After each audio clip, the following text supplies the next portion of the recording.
వాడు ఆత్మహత్య చేసుకుంటాడేమో అన్న భయం ఉండి కూడా ప్రహ్లాదుడు ధర్మం వైపు తీర్పు చెప్పాడు తప్ప కొడుకు వైపు తీర్పు చెప్పలేదయ్యా.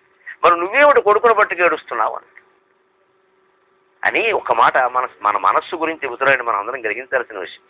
మహారాజా ఏమనుకోకు, పాపాలు చేస్తున్న కొద్దీ అవి ఇష్టమైపోతాయ్యా. ధర్మాన్ని దూరంగా పెట్టిన కొద్దీ అది అయిష్టం అయిపోతుందయ్యా. అంతా దిక్కుమాలిన మనస్సు మీద ఆధారపడిందయ్యా.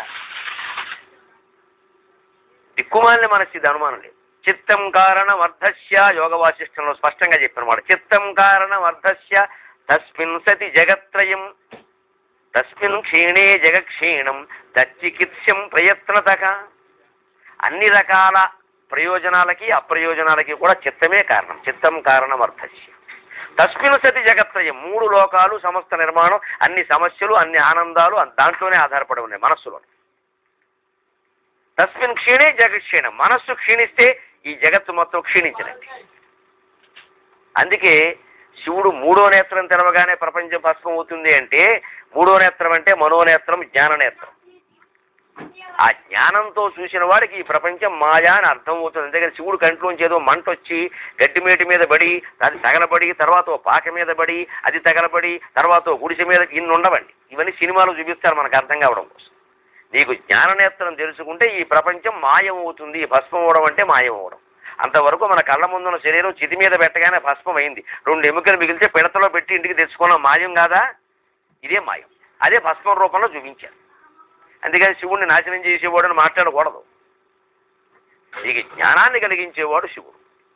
ఆ జ్ఞాననేత్రం తెలుసుకోవడమే 3వ నేత్రం. ఆ 3వ నేత్రం తెలుసుకోవడం వివరాలు ప్రతివాడికి ఉంది 3వ నేత్రం. అందుకే అక్కడ బొట్టు పెట్టుకుంటాం. అది కావాలి అంటే ఆచార్య రజనీష్ మహానుభావుడు ఓషో నిగూఢ రహస్యాలు అని అద్భుతమైన పుస్తకం రాశాడు. మతిపోతుంది పుస్తకం చదివింది. మతిపోవడమే కావలసింది. తస్మిన్ క్షీణే జగక్షీణం. మనస్సు క్షీణిస్తే అన్నీ పోయినట్టే. తచ్చికిత్స్యం ప్రయత్నత. అయితే నీ మనస్సుకి చికిత్స చేయ, లోకాన్నంతా బాగు చేయాలని చూడక. ధర్మరాజు శాంతంగా ఉంటే బాగుండు, ఏమీ అనకుండా ఉంటే బాగుండు, భీముడు ఆ జుట్టు లాగిన విషయం మర్చిపోతే బాగుండు, ద్రౌపది ముడేసేసుకుంటే బాగుండు, ఇవన్నీ నీ చేతుల్లో లేవు. నీ మనస్సు మార్చుకోవడం నీ చేతుల్లో. మనం కూడా చాలా సమస్యల విషయంలో ఇలాగే, వాడు ఇలా మారితే బాగుండు, వీడు ఇలా మారితే బాగుండు, వాడు మనం చెప్పినట్టు వింటే బాగుండు, మనం చెప్పిన సంబంధమే అబ్బాయి చేసుకుంటే బాగుండు, గొడవ పెట్టకుండా ఉంటే బాగుండు, చెప్పిన సంబంధమే చేసుకుంటాడు. తర్వాత వాళ్ళిద్దరికీ లడా చెప్తే నువ్వు పడతావా? చెప్పిన సంబంధంతో అయిపోయిందా వ్యవహారం అంతా? అసలు నీ మనసులో ఎందుకు ఇంత కాంక్ష పుడుతోంది? వాడు ఇష్టం వచ్చిన పెళ్ళేదో వాడిని ఏడవనేయకుండా. మనకి ఎందుకు ఈ బాధ్యత? ఇస్తే చేస్తాం, అవకాశం లేకపోతే లేదు.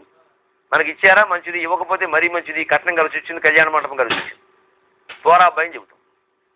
వాడు పడతాడు. తచ్చికిత్స్యం ప్రయత్నత. ఎందుకోసం పడతామంటే ఇక్కడ ఒక్క నీతి చెప్పి ఈ ఘట్టాన్ని ముగించేస్తున్నాడు. ఇక ధృతరాష్ట్రుడు సమాధానమే వింటాము. దాన్ని తెలుసుకోవలసింది. చాలామంది ఇవాళ సరిగ్గా చెయ్యకూడని పనులే చేస్తున్నారని చేయవలసిన పనులు కంటే ఆ నీతి చెబుతున్నాడు ఇక్కడ అందరి కోసం. ఇవాళ సామాజిక పరిస్థితులను దృష్టిలో పెట్టుకుని మూల భారతం నుంచి నేను ఈ శ్లోకం చెబుతున్నా. విదురుడు చెప్పాను, నాయన ధృతరాష్ట్ర మహారాజా, లోకంలో అందరూ ఓవర్ యాక్షన్గా చేస్తున్నారయ్యా. వాళ్ళ పని వాళ్ళు చేయట్లా, వేరే వాళ్ళ పనులు చేస్తున్నారు. 2 పురుషులు ఉన్నారు లోకంలో, అధమాధములు. సముద్ర పర్యంతమైనటువంటి ఈ భూమండలంలో 2 మనుషులు అధముల కింద లెక్క. ఎవరో తెలుసా? గృహస్థుడై ఉండి పని చెయ్యనివాడు, సన్యాసి అయి ఉండి పనులు అనవసరంగా నెత్తి మీద పెట్టుకునేవాడు. ఎంత గొప్పగా చెప్పారండి. పృథివ్యాం సాగరాంతాయాం ద్వావిమౌ పురుషాధమౌ, పృథివ్యాం సాగరాంతాయాం ద్వావిమౌ పురుషాధమౌ, గృహస్థస్య నిరారంభక సర్వారంభశ్చ భిక్షుకః. ఇవాళ సరిగ్గా జరుగుతుంది లేదు. యుక్త వయస్సులో ఉండి చదువుకుని ఉండి ఉద్యోగం చేయమంటే చేయరు. ఇంకా అది కావాలి, ఇది కావాలి, వ్యాపారం పెడతా, నేను ఒకటి కింద పని చేయను, ఈ వెర్రి మాటలన్నీ. పెళ్ళి కూడా తల్లిదండ్రుల మీద ఆధారపడేవాళ్ళు ఉన్నారు. ఇలాంటి ధోరణులకి సమాధానం అండి గృహస్థస్య నిరారంభక. నీకు పెళ్ళయి ఉండి నీకు యుక్త వయస్సుండి నువ్వు ఉద్యోగం చేసి కష్టపడి సంపాదించకపోతే నిన్ను మెడకి పెద్ద బండరాయి గట్టి బావిలో పడేయమన్నాడు వ్యాస. ద్వావంభసి నివేష్టవ్యం గడే బద్వా శిలాం దృఢాం. 2 మనుషులు లోకంలో పనికిరాని వాళ్ళు ఉన్నారు, వాళ్ళని పెద్ద బండరాయి కట్టి బావిలో పడేయండి. ఎందుకని? మామూలుగా బావిలో పడేస్తే కుయ్యో బుర్రో అంటాడు, ఎవడో వచ్చి రక్షిస్తాడు. బండరాయి కట్టి పడేస్తే మునుగుతాడు, ఇక లేవడం అంతే, మళ్ళీ లేవద్దు. వీడిని ఎవడో రక్షించద్దు. ఇంక అంత పాపం అన్నమాట. నీకు లేదా? పేదరికంలో ఉన్నావా? పెళ్ళయిందా? కష్టపడి పనిచేయడం ఇష్టం లేదా? ఏదో పెద్ద అవకాశం కోసం చూస్తావు ఇక్కడ. శుభ్రంగా 10 ఏళ్ళకి తిరిగి పేపర్లో ప్లాస్టిక్ పాల కవర్లో వేసుకోకున్నాను. కష్టపడడం ఇష్టం లేదనమాట. అందుకని పని చేయని గృహస్థు. రెండోది కూడా ఇప్పుడు ప్రమాదకరంగా మారింది, గమనించండి. సర్వారంభశ్చ భిక్షుక. ఈయన కూర్చుని పీఠంలో కూర్చుని జపం చేస్తే ఆ ప్రాంతం మొత్తంలో దుర్భిక్ష రుజ శిశుచ్యుతులు నశించును. ఆముక్త మాజిదిలో కృష్ణదేవరాయలు చెబుతాడు. సన్యాసి అయినవాడు, పీఠాధిపతి అయినవాడు తన పీఠంలో తాను కూర్చుని 24 గంటల్లో 10 గంటలు జపం చేసినట్టయితే కరువు ఉండదు, ఆ ప్రాంతంలో పిల్లలు చనిపోవడం ఉండదు, ఎటువంటి రోగాలు ఉండవు. అవి చేయడం మానేసి ఊరూరు తిరుగుతున్నారండి, మొత్తం కరెక్షన్లు చేసుకుంటూ.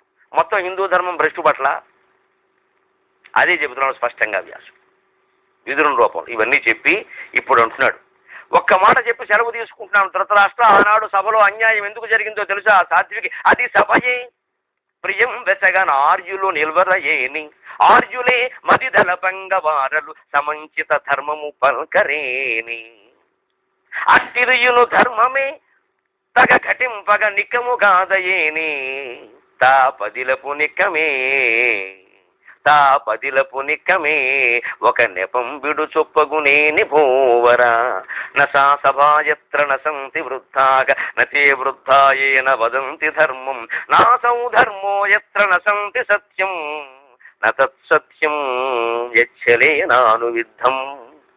మూలభారతంలోది ఎంత చక్కని అనువాదం చేశారండి ఈ తిక్కనం కాబట్టి. అది సభయే ప్రియం బసగన్ ఆర్యులు పల్కరయేని. పార్లమెంటు సభ్యులు, శాసనసభ్యులు జాగ్రత్తగా వినాల్సిన మాట. కొంతమంది చూస్తున్నారని నాకు తెలిసింది, అందుకని చెబుతున్నా మొహమాటం లేకుండా. శాసనసభలో మీరున్నా, చట్టసభలో పార్లమెంటులో మీరున్నా, అంతెందుకు రచ్చబండ కార్యక్రమంలో తీర్పు చెప్పడానికి మీరున్నా, పంచాయతీ మీటింగులో మీరున్నా సరే, అది సభయే ప్రియం బెసగన ఆర్యులు పల్కరయేని. పెద్దవాళ్ళైన వాళ్ళు నోరు విప్పి ధర్మాన్ని చెప్పకపోతే అది సభే కాదు. పెద్దవాళ్ళు ఉంటే సరిపోతారు. ఆర్యులే మదిదల పంగవారలు సమంచిత ధర్మము బల్కరేని. ఇవాళ పెద్దవాళ్ళు చాలా మంది ఉన్నారు, తెలుసున్నవాడు ఎవరు లేవరండి. ఏమి జడత్వం ప్రాప్తించిందో జాతికి దిక్కులేదండి. ఎంత తెలుసున్న పండితులు ఒక మాట అనడానికి అమ్మో మనకెందుకండి లేనిపోను గొడవ, మనం హాయిగా పురాణాలు హాయిగా పురాణాలు ఏమిటండి, లోకం నాశనం అయిపోతుంటాయి. పురాణాల్లో ఏం చెప్పారు, మనం ఏం చెబుతున్నాం? పురాణం చెప్తావా, పురాణంలో చెప్పిన దాన్ని ఆచరిస్తావా? చెప్పేవాడు చాలా ఎక్కువయ్యారు, ఆచరించేవాడు ఒక్కళ్ళు.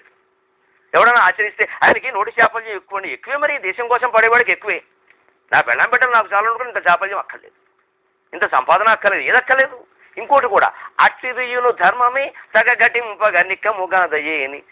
ధర్మం అనే పేరు మీద మనకు తోచి నువ్వు చెప్పకూడదు. నిజమా కాదా, సత్యమా కాదా, శాస్త్ర ప్రమాణం ఉందా లేదా? నూరుంది కదా, మన మాట వింటున్నారు కదా, లేనిపోని ధర్మాలు చెప్పొద్దు. శాస్త్రం ఎక్కడుంది చూపించండి. భయపెట్టద్దు జనాన్ని ఆధ్యాత్మికత పేరు మీద, ఆచారాల పేరు మీద. నిలబడి తింటే 3 జన్మలు కుక్క అయి పుడతావు, ఎక్కడుంది శాస్త్రం? ఇవాళ నిలబడి తినకపోతే ఏం చేస్తారండి బఫే డిన్నర్లో? ఇది కాదు ధర్మం అంటే. అందుకే అట్టిదియులు ధర్మమే తగ ఘటింపగా నిక్కము కాదయ్యేని. నిజము కాని మాటలు చెప్పదు. శాస్త్రం ఎక్కడుంది? ఈవేళ కాలమాన పరిస్థితులను బట్టి ఆచారాలు కొన్ని మారతాయి, సహించాలి, తప్పదు. అంతేగాని దాని ధర్మం కాదని మనం చెప్పేస్తే మనకి మన మాట వింటున్నారు కదా కొన్ని వేల మందిని, ప్రజలు చికమక పడిపోతారు. నా బుద్ధి భేదం జనయేద జ్ఞానం కర్మసంజ్ఞానం, భగవద్గీతలో మాట. ఏదో ఓ దూరంలో వాళ్ళు ఉన్నారు, వాళ్ళని చంపొద్దు, భయపెట్టదు, నెమ్మదిగా చెప్పాలి. ఏదో మీరు చేస్తున్నారు కానమ్మా అస్త్రశాస్త్రం ఏదంటే కొన్నాళ్ళకి మార్చుకుంటారు. అందుకని భయపెట్టేస్తేలాగా కుక్క నక్క అంటాం. అందుకని అట్టిదియును ధర్మమే తగ ఘటింపగా నిక్కము కాదు, నిజము కాని మాట ఎప్పుడు ధర్మం కాదు. ఇంకో మాట, తా పదిలపు నిక్కమే ఒక నెపంబుడు చొప్పగునేని భూవరా.